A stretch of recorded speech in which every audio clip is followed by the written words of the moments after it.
पेडण्या लोकसभेच्या प्रचारा वेळार पारंपारीक रेवेचो व्यवसाय करप्यांनी उत्तर गोयचे उमेदवार श्रीपाद नाईक हांची भेट घेतली।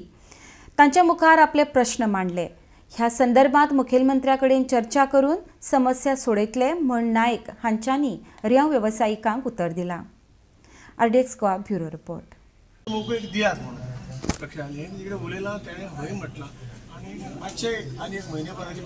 आमची तुमच्याकडे हीच रिक्वेस्ट की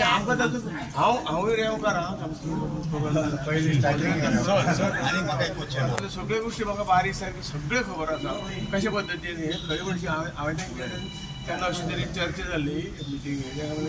तुम्ही पण हे करतात चुकीचे परते करतात कारण तुम्ही म्हणलें हे सगळें करतना तुम्ही ड्रेजिंग करता आसतना कोट्यावधी रुपये घालतात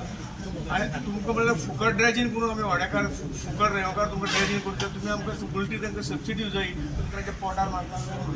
ह्या भाशेन तुमी सदांच आमचे आर्ग्युमेंट चलतात एक मानवतेच्या दृश्टीकोनातून विचार करत न्ही आमी जर सगळे जॉब दिवंक शकना तुम्ही म्हणटे प्रमाणे निदान तांकां हात पांय गळोवन तरी तांकां आपल्या पोटा खातीर कमी थंय सुप्रीम कोर्ट ते एअर कंडिशनार बसून ते काय हे दिवपाक सोंपें न्याय दिवपाक आमी टिका करिना पण लोकांच्या जिवनांत जो प्रश्न आहा दोन्ही वेळान तो थंय असल्या तरेची गोष्टी करूं नये आनी म्हणून ते प्रायोरिटी सोडूं नये हे कितें जाला तो सर म्हाजी एकच विनवणी आहा तुमकां 1,500 भरून जर ती रेंव भायर जाता 500 रुपयाच्या स्टॅम्पाचेर आमच्या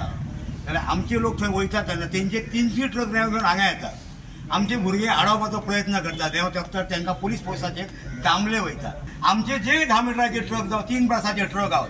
हे ट्रक तेंच्या फक्त रेंव हाडपाक 100 किलोमिटर तेच्या अंतरान वयतात तांकां खूब टक्कर दिवची पडटा आनी ती टक्कर दितना ते आमचे गाडयेक रेंव 3 ब्रास 10,000 ते 9,000 पडटात आनी स्वताचे गाडयेक ते 6,000 पडटात अशें जाता की ते 17,000 पेंडे हाडून घालतात आनी आमचे जे भुरगे आहात ते 22,000 घालूचे पडटा आमच्या भुरग्यांचे ट्रक चलनात म्हाजो एकच हा विनवणी ही अशी धमकी अशी न्हू की तुमी म्हणून तांकां चिड्डून धरपाक जाय राम मंदिर जर 50 वर्सां सुप्रीम कोर्टान रावला आनी तो जर मोदी सरकार करूंक शकता जाल्यार येदीशी आमच्या भुरग्यांची खळगी मारपाची काम आहा ते सरकार करूंक शकना म्हाजी एकच विनवणी आहा भुरग्यां खातीर यूज आमी तुमकां यूज जाता इतकोच आमकां हेल्प दी